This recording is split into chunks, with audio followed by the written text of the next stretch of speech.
Good morning student. आज class 7 के लिए चैप्टर 19 है जिसका शीर्षक है राजेंद्र बाबू। यह एक संस्मरण है। इसको महादेवी वर्मा ने अपने भावना से जुड़कर लिखी है। इसमें डॉक्टर राजेंद्र प्रसाद की एक उक्ति इस प्रकार है। यहाँ जो बात सिद्धांततः गलत है वह व्यवहार में भी उचित नहीं है। कहने का तात्पर्य यह है कि हमारा व्यवहार हमारे आंतरिक छुपे हुए गुण को प्रकट करता है। हमारा सिद्धांत जब गलत है तो वह व्यवहार में भी उचित नहीं है। जब हम किसी नियम, कानून या तौर तरीके को नज़रअंदाज कर देते हैं तो वैसे किए गए कार्य या व्यवहार को शायद कोई भी पसंद नहीं करते। जैसा कि महादेवी वर्मा ने लिखी है कि डॉक्टर राजेंद्र प्रसाद भारत के सब लोग जानते हैं इस बात को कि वो प्रथम राष्ट्रपति थे, लेकिन वो बहुमुखी प्रतिभा के धनी थे। उनके पास अन्य प्रतिभाएं छिपी थी। उनका सर्वथा वाद जो है वह गद्यात्मक वातावरण में देखा जाता है, परंतु गद्य कितने भावात्मक क्षणों में अटूट माला गूंथी है यह बात कहना कठिन है। उन्होंने एक बार अपने यात्रा वृत्तांत का वर्णन किया है कि जब मैं BA पास की छात्रा थी और शीतावकाश में अपने घर भागलपुर जा रही थी तो पटना से भाई से मिलने की बात थी, अतः स्टेशन पर प्रतीक्षा में कुछ घंटे व्यतीत हो गए। स्टेशन पर एक और 3 पैर वाली बेंच पर देहाती वेशभूषा में परंतु कुछ नागरिकों से घिरे सज्जन जो विराजमान थे, उनकी ओर मेरी विहंगम दृष्टि गई। एकाएक सरसरी निगाह, विहंगम दृष्टि का अर्थ होता है वैसी नज़र जो एकाएक पड़ जाए, अचानक, और फिर लौट आई। वास्तव में यह जानने के उपरांत कि उक्त सज्जन ही राजेंद्र बाबू हैं। पहले तो उन्हें पता नहीं था कि यह सज्जन व्यक्ति कौन है जो 2-4 लोगों से घिरे हैं और साधारण वेशभूषा में है। तो इस तरह से वह व्यक्ति जो कुछ लोगों के साथ घिरकर बातचीत कर रहे थे, कुछ देर के उपरांत जब उन्हें पता चला कि वह व्यक्ति राजेंद्र बाबू हैं तो उनके पहली जो दृष्टि में आकृति थी वह आकृति स्मृति अंकित हो गई। उनमें इतने वर्षों में कोई रेखा जोड़ी या ना ही कोई रंग भरी, अर्थात उन्हें यह आभास हो गया कि इतने दिनों के बाद मिलने के बाद भी डॉक्टर राजेंद्र प्रसाद में कोई अंतर नहीं आया है। काले घने पर छोटे कटे बाल, मुख चौड़ा माथा, घनी भ्रुकुटी के नीचे आँखें मुख के अनुपात में भरी, नाक कुछ गोलाई, यानी उनके आकार प्रकार का जो वर्णन मैंने देखा था सेम है। उनकी वेशभूषा में ग्रामीणता तो दृष्टि की ओर उलझा लेती थी, यानी उनके वेशभूषा में इतनी सादगी थी कि वह उनके दिमाग को यह समझने के लिए विवश कर देता था कि शायद वह राजेंद्र प्रसाद हैं या नहीं। लेकिन दाहिने पैर घुटने छूती तथा बाएं पिंडली मोटे खुरदरे काले रंग के कोट में ऊपर का भाग का बटन टूट जाने के कारण खुला था। यानी उनकी सादगी भरी जिंदगी का जो वर्णन महादेवी ने किया है। विचित्र स्वच्छंदवाद एक मोजा जूते से उतर गया और दूसरा टखने पर घेरा बना रहा था।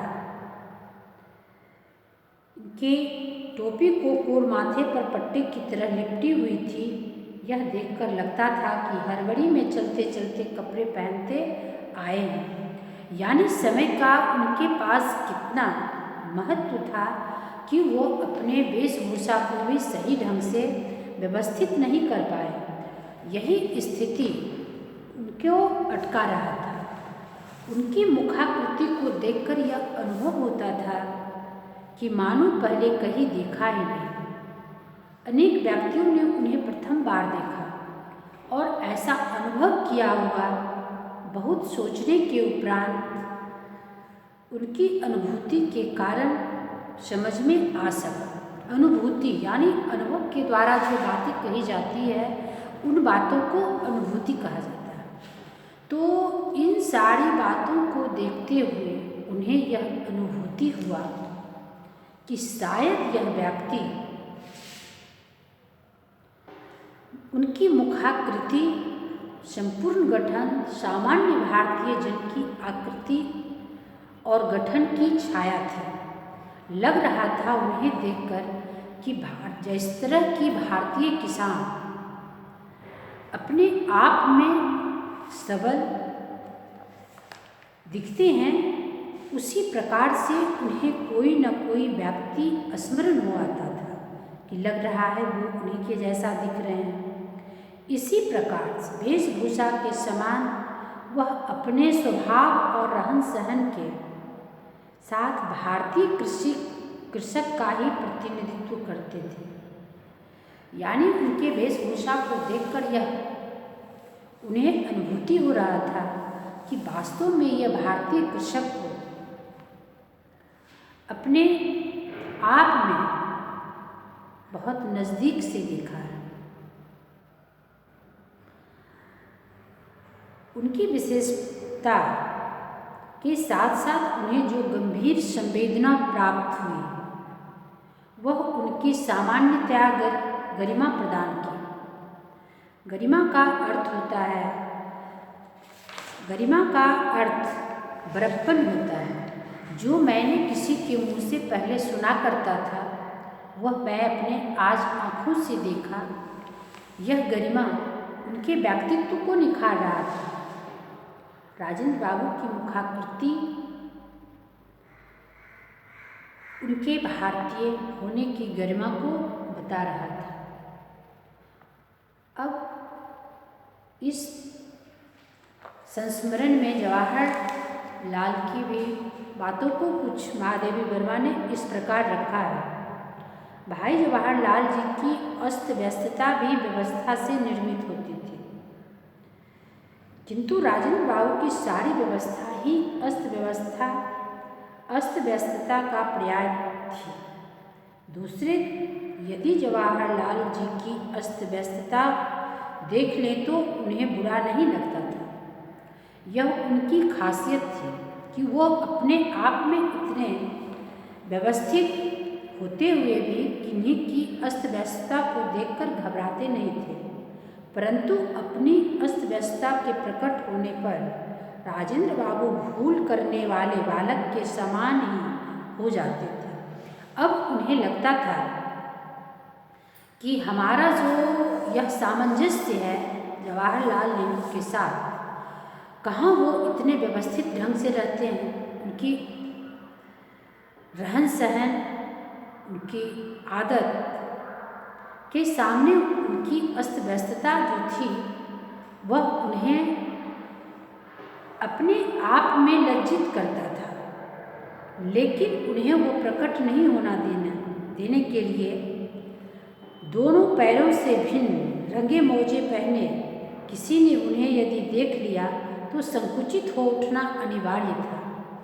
अब उन्हें देखकर यह बात को इस कदर रखा गया है कि वह इतने अस्त व्यस्तता